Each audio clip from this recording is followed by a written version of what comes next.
Black metal is as much about the mythology surrounding its central figures as it is about the music they create. From its very beginning in Norway, the genre was rooted in rumors and larger-than-life personalities crafted by its musicians. Mayhem's infamy within the scene did not come from the intensity of the music they created. It came from the lies Euronymous spread about himself and Dead in order to make their lives seem more intense than they are. And the personas of people like Dead and Count Grishnak existed as something separate from the artists that created them, closer to characters in a campfire story than real people that lived in the same cities as the people telling their stories. While most of the scene's progenitors have had the truth about their personal lives come out in the decades following their genre's creation, there is one band that never stopped reveling in that mystique. From the get-go, they've gone to great lengths to conceal their identities, and despite being one of the bands that led to the creation of a brand new black metal subgenre, little is known about the two men that started it all. Numerous rumors about the duo have circulated over the years, and even now many still spread them as fact, despite some of these only existing to further promote the band's image. The following is all of the information that has been confirmed about the most mysterious band in black metal, all of the rumors surrounding them that have been proven false, and everything in between. This is the story of Silencer.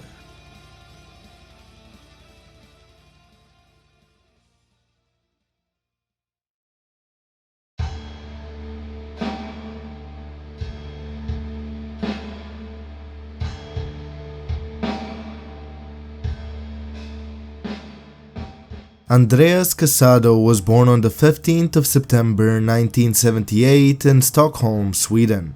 He grew up with a single mother and was raised Christian. He wasn't a metalhead in his youth. The only metal he ever remembers listening to as a child was Christian metal, specifically Stryper and Leviticus. Andreas lived a relatively isolated life. He went to a private school and didn't have many friends. As a result of that, he got more and more into music, and his interest slowly expanded into other genres. He became a big fan of Metallica, Guns N' Roses, and grunge in the early 90s. One day, looking for other bands to dive into, Andreas tuned into MTV's Headbangers Ball. This is when he heard Paradise Lost and discovered the existence of death metal for the first time. He wasn't a fan of the vocals, preferring a cleaner sound. But something about the music intrigued him, and he delved further into the genre. Andreas decided that it was time for him to learn how to make music himself. Around 93, he bought an acoustic guitar and discovered that he had a natural talent for it. He had a copy of Shades of God by Paradise Lost and quickly learned how to play all of the album's acoustic parts. Once he conquered that, he translated his newfound skills onto an electric guitar, beginning the process of learning how to play the riffs of all of his favorite tracks. In 1994, he heard a Burzum album at a friend's house and became instantly enamored by it. He knew that this was the style of music he wanted to play and started the quest of finding more similar bands. He went to a record store the very next day and purchased a copy of Vislyset Taros, which is when he discovered the existence of the Scandinavian black metal scene. He very much resonated with it musically, but disagreed with their anti-Christian sentiment. He grew obsessed with the black metal sound, but intentionally stayed distant from the scene surrounding it. His musicianship was improving fast. He learned how to do the iconic black metal tremolo riffing, and started learning how to play drums, with the single goal of being able to emulate his favorite artists. And in 94 or 95, he got a sampler and began working on writing and recording original work. He formed a band called Dethroned with his friend Robert Aidan. They rehearsed once a week, but the two were purely doing it out of their love for the music. Andreas and Robert just took turns playing guitar and drums for fun. Some of their rehearsals were recorded, but neither had any serious intentions or plans for becoming successful. Around here is when Andreas started going by LEERE in his musical endeavors, meaning emptiness in German. Through Robert, Andreas was introduced to Niklas Kvarforth, a very young man who clearly admired Andreas. The two would hang out together and spend a lot of time discussing music. They exchanged any musical ideas or techniques they had learned. Despite this, LEERE never had any intention of starting a band with Niklas due to his young age.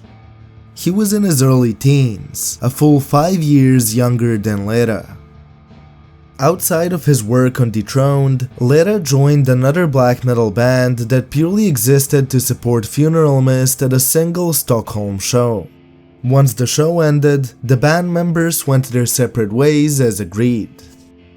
While he still maintained an intentional distance from the black metal scene, this endeavor forced him to have some level of interaction with it. His brief encounters with the local scene led him to finding a tape trading list that intrigued him. There was a 20-page document that was making the rounds with local musicians.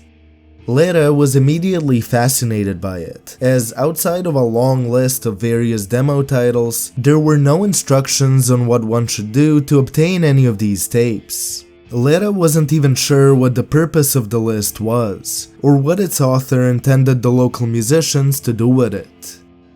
The closest thing to instructions was a single phone number, so shortly after receiving the document, LEERE decided to try to call the number.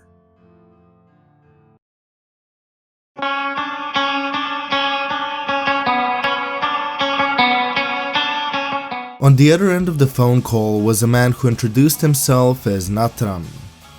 LEERE asked him what he had to do to get access to some of these demos. This simple request led to the two speaking for several hours about their musical projects and black metal in general.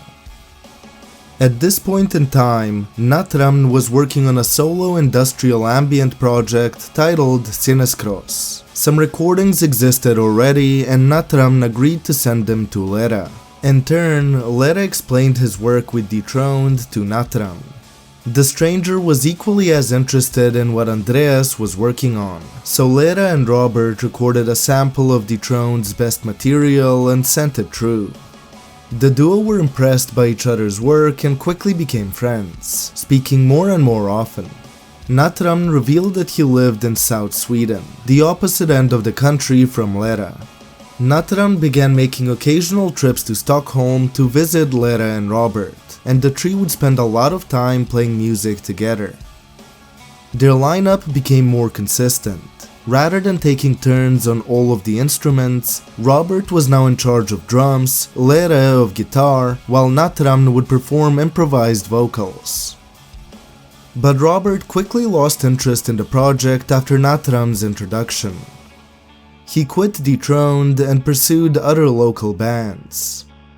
By now, Niklas Kvarforth had started Shining, a band that would go on to become massively successful. Even though Shining and the LEERE NATTRAMN duo released music around the same time, Shining was largely influenced by LEERE, or more specifically, the discussions LEERE and Kvarforth had around the musical landscape of the time. Looking back on it years later, LEERE stated that Niklas was very young and very impressionable at the start of their friendship. He looked up to LEERE as an older musician and, consciously or unconsciously, picked up LEERE's musical tastes and implemented them into Shining's work. For Robert, there was only one logical place to go after quitting Dethroned. He joined Shining as a vocalist, singing on their first 7-inch. As far as LEERE and NATTRAMN were concerned, it didn't make sense to keep Dethroned going after one of their two founding members dropped out before the band's first release. Dethroned was shelved and the duo created Silencer, the project both of them are known for today. LEERE's musical inspiration for Silencer came from Burzum, Bethlehem, and Strid. He wanted to create music that put the listener in a meditative state, describing his ideal instrumentals as haunting, melancholic, and depressing. Outside of the projects mentioned, LEERE was very open to his influences coming from different genres. He was far from a metal purist, with one of his all-time favorite musicians being Ludwig van Beethoven. LEERE would listen to all sorts of music, find what he considered to be the most atmospheric parts, and use those as reference. NATTRAMN had an equally unique approach to Silencer's vocals. They were high-pitched screeches, with NATTRAMN often screaming, growling, and crying into the microphone. His vocals were the exact opposite of the aggression typically found within black metal. They sounded vulnerable, mentally unhinged, obviously untrained, but honest for that very reason. He was also a fan of Bethlehem, with Rainer Landfermann's work with the band being his biggest influence for Silencer's sound. This approach to singing is easily the most divisive element of Silencer's work. Most of the people who dislike Silencer point to the vocals as the thing that put them off, while the band's fans are drawn in by the completely unique approach to singing the band offers. The choice came entirely from NATTRAMN. He started using these vocals during the jam sessions with Robert and LEERE, and LEERE did not ask him to change his style once the two formed Silencer. The duo released Silencer's first demo in 1998, titled Death Pierce Me. It consisted of a single track and featured Jonas Mattsson, one of NATTRAMN's friends, on drums. They made about 40 or 50 copies of the demo and began sending them to record companies. This got them a contract with the German label Prophecy Productions, the same label that Bethlehem was signed to. They quickly began working on a full-length album funded by the label.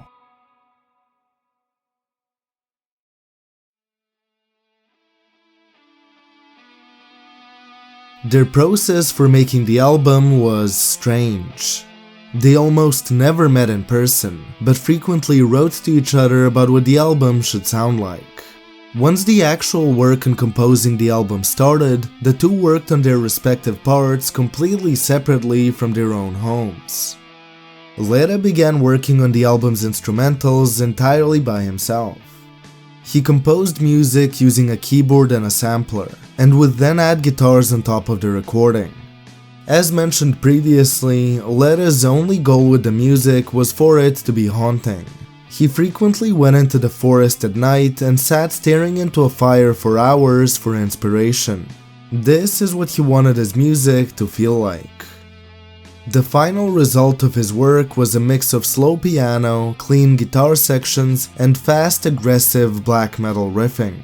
In the meantime, NATTRAMN worked on the album's lyrics and vocals completely independently.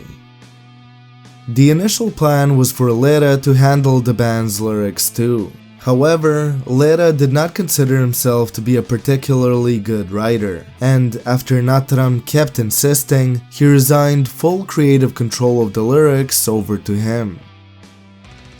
The lyrics celebrated a self-destructive lifestyle, delving into pain, depression, suicide, and fractured mental states. They occasionally played around with satanic ideas and featured controversial takes about the Jews and the Holocaust.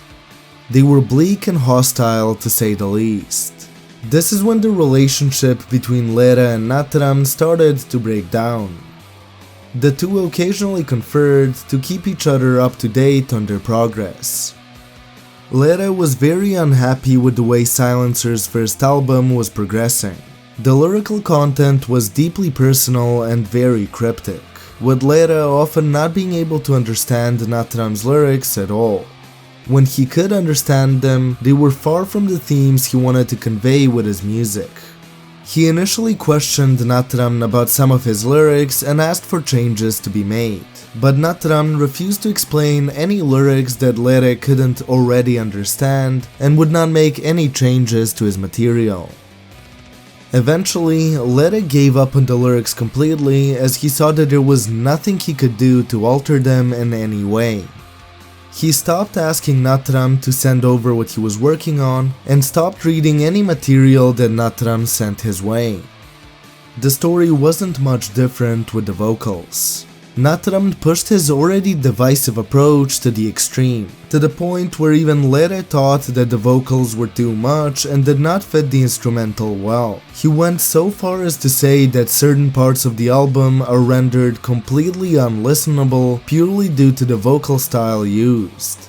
But yet again, NATTRAMN was notoriously hard to work with and wouldn't compromise on his vision at all, resulting in LEERE stopping all correspondence with NATTRAMN about the album's progress. Finally, in July of 2000, the two met in person for the first time in years to record an album bearing the same title as the demo, Death Pierce Me. Prophecy organized for the drums in the recording session to be done by Stefan Volz, Bethlehem's drummer at the time. After the session ended, it still took over a year for the album to be released, finally coming out in October of 2001. Its now iconic cover was designed by Olaf Eckhardt, who designed the covers for the first two Bethlehem albums and later went on to become the band's drummer. Everything else about the physical record's design was done by NATTRAMN, and it yet again leaned into the suicidal and depressive themes that LEERE opposed. The album was split into two sides, titled Kill and Yourself. On top of that, the record sleeve featured the words, "We are ready to leave this place." Partially due to LEERE's unhappiness with how the album turned out, and partially due to their desire to stay underground, Death Pierce Me received almost no marketing. The two agreed to do a single interview each, both containing almost no information as they wanted to remain anonymous. LEERE went so far that he didn't even tell a lot of people in his personal life about the album he released. His conversations about Silencer and Death Pierce Me were almost exclusively relegated to Niklas Kvarforth. LEERE later remarked that they planned to make a good record and let it speak for itself, rather than relying on marketing to reach success. He wanted their work to be purely about the music, and this included his desire not to reveal any information about the identities or personal lives of the two men behind Silencer.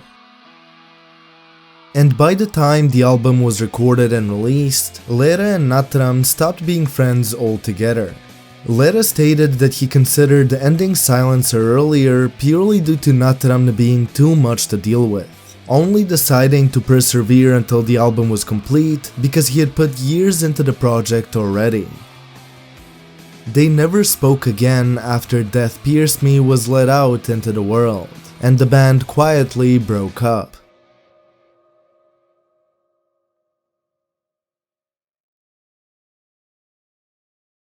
The album spread through the black metal scene like wildfire, becoming notorious for its depressive qualities.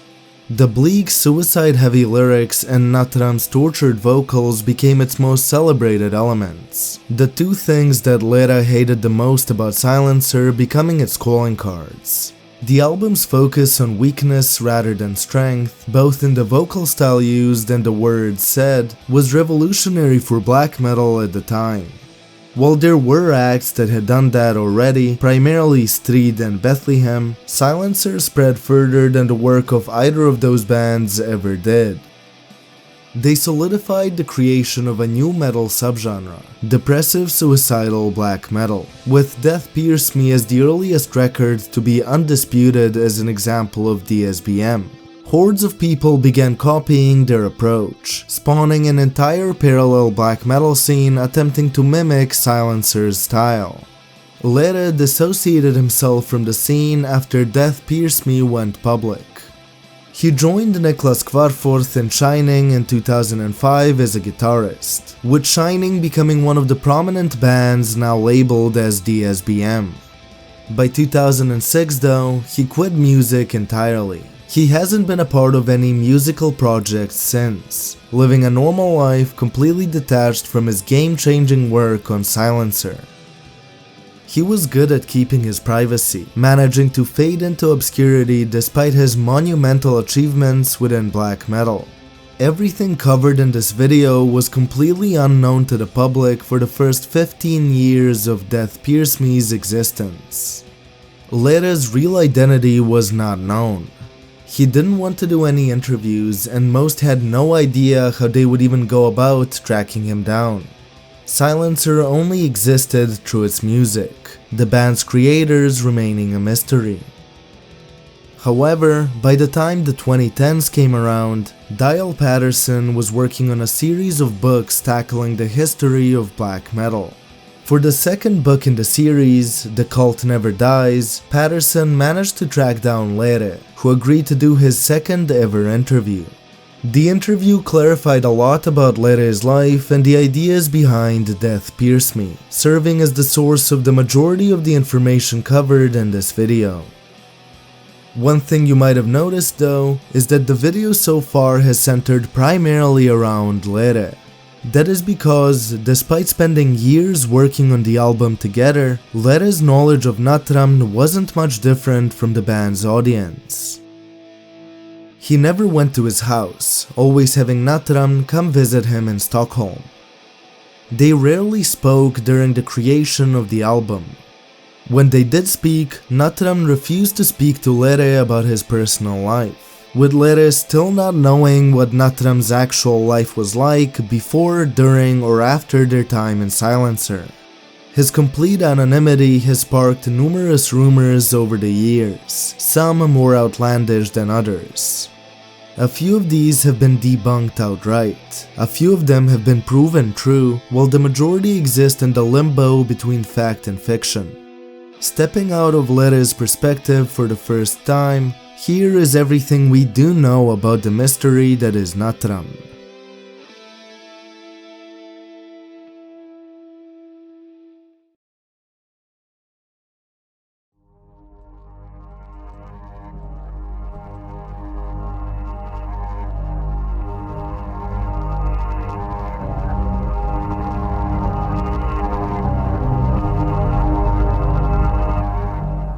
It is impossible to create a comprehensive timeline of NATTRAMN's life. The most one can do is look at the various rumors surrounding him and the likelihood of those being true. But before we get into individual theories about him, there is one major theory that needs to be addressed. A relatively popular thought within the DSBM community is that NATTRAMN does not exist. In this version, his face was covered every time he was depicted for a reason, and the only interview of his that exists is in text form to avoid the audience recognizing his voice. He is a marketing stunt, a mystical figure created purely to sell more records. There are a few versions of this, the most popular being the idea that both LEERE and NATTRAMN are Andreas Casado, making Silencer a solo project. Everything we know about NATTRAMN is then a fictional story created by Andreas to serve as the unhinged counterpart to the reasonable and stoic LEERE. One interesting piece of evidence for LEERE and NATTRAMN being the same person is the promotional imagery for Death Pierce Me, in which NATTRAMN is always portrayed with his face and hands covered, while LEERE is in complete darkness except for his face and hands. Alternatively, people believe that NATTRAMN is the secret persona of one of the members of Bethlehem, a persona they picked up to separate Silencer's work from their main band. The biggest piece of evidence against the NATTRAMN doesn't exist theory is the fact that, in the years since, both Andreas, Niklas Kvarforth, and the members of Bethlehem who have met him refer to NATTRAMN as a person independent of Andreas. Kvarforth even gives a name in one interview, referring to NATTRAMN as Mikael. This name was corroborated by NATTRAMN's work since Silencer. You might remember the demo he sent LEERE after their first conversation, at the time called Sinnescross. In 2012, he ended up releasing that demo publicly, renaming the project behind that one release to Trencadis. The demo was self-published, and those purchasing it from his website could initially see the name of the account their money was going into, Mikael Nilsson. More devoted fans have matched this to a Mikael Nilsson born on the 7th of September 1975 in Markaryd, Sweden, even finding a few more recent photographs of the alleged NATTRAMN. Alternatively, fans theorize that NATTRAMN may be the Mikael Nilsson born in 1971 in the same area, currently working as a fine artist. The main piece of evidence linking this Mikael to NATTRAMN is his appearance. He closely resembles the man shown in the Death Pierce Me album cover, a figure that has never been identified and very clearly isn't Andreas Casado. This leads us to the second and most infamous rumor about NATTRAMN. You may have noticed that NATTRAMN's hands are covered with animal hooves in all of the Silencer promotional photos. The story goes that he used to self-harm during the recording of his vocals to get the high-pitched screams heard on Death Pierce Me. This went so far that he eventually ended up cutting his hands off completely and sewing pig feet onto his stumps instead. The first part of that rumor, self-harming while singing, is plausible. It's not that unusual considering the edginess of the black metal scene of the time, and there are scars visible in photos that would back it up. Regarding the second part of that statement, obviously he did not cut his hands off and replace them with pig feet. Even forgetting about the medical impossibility of that, consider the logistics that would go into cutting both of your own hands off and then sewing something on to replace them now without having any hands.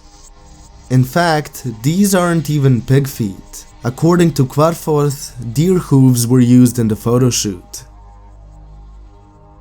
The next rumor about the man follows the pig feet story, stating that after replacing his hands with pig hooves, NATTRAMN was involuntarily institutionalized in a mental asylum.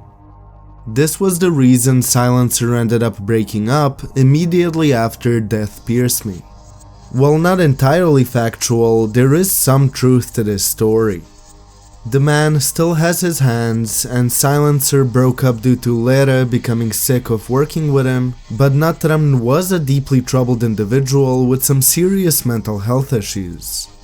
On the credits of Death Pierce Me, NATTRAMN thanks specific staff from the Psychiatric Emergency in Kristiansand and the St. Sigfrid's Hospital in Växjö, as well as specific pharmaceutical companies who manufacture psychiatric medication.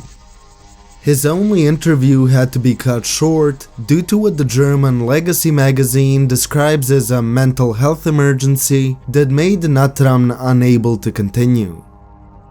A decade after the release of Silencer's album, NATTRAMN created a book titled Grishjärta, or Pig Heart in Swedish. It contains his photography work, artwork, and poetry, and was released in 2011 in both Swedish and English. He also recorded music as Diagnose Lebensgefahr, a blend of black metal and dark ambient.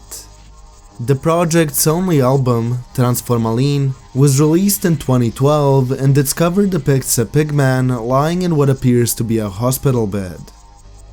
Both Grishjärta and Diagnose Lebensgefahr tie into the rumor of NATTRAMN having been institutionalized.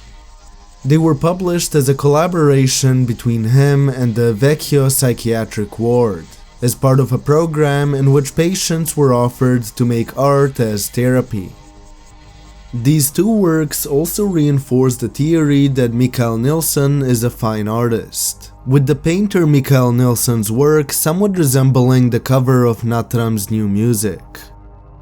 The Diagnose Lebensgefahr website has notably been designed by Christian Söderholm and Tobias Lilja, both somewhat notable artists in Sweden that are in the painter Mikael's circle. The final rumor following NATTRAMN states that he managed to escape from the mental health institution he was held in, after which he attacked a 6-year-old girl in the park with an axe and killed her.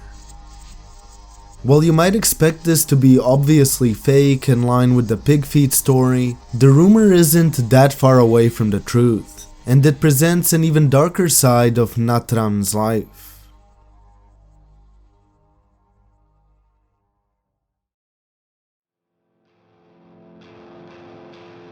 On the 7th of September 2001, a patient escaped from the St. Siegfried's Hospital in Vecchio in the middle of the night through a window that was left unlocked. He was a diagnosed schizophrenic that suffered from obsessive behavior. Prior to his escape, his schizophrenia medication was lowered by his doctor against both the patient's and his parents' wishes. He became psychotic and started speaking about murdering a child. His parents warned the doctors of his statements, but this did not achieve much, as the ward's treatment of the patient remained the same.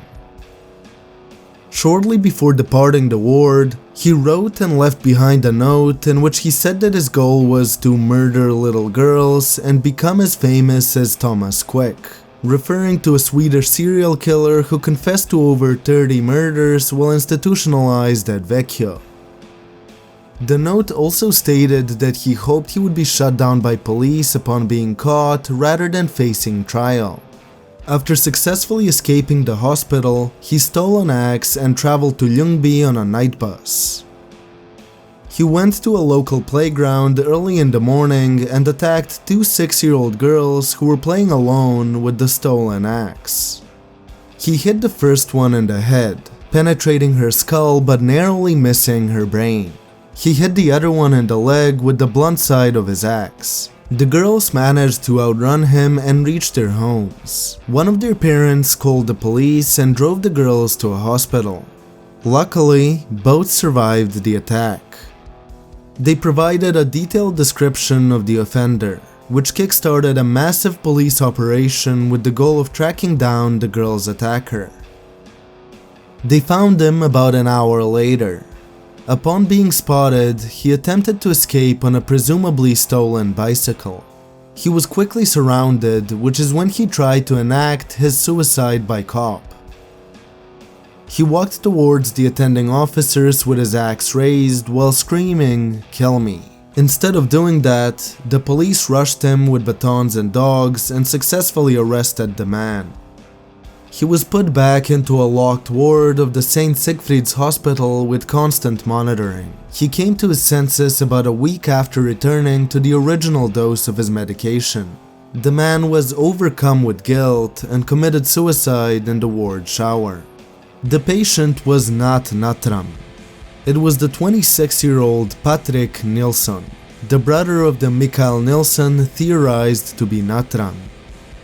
With Patrik Nilsson's suicide so closely coinciding with the start of NATTRAMN's supposed institutionalization, it can only be assumed that his brother's attack led to the breakdown that got NATTRAMN sectioned.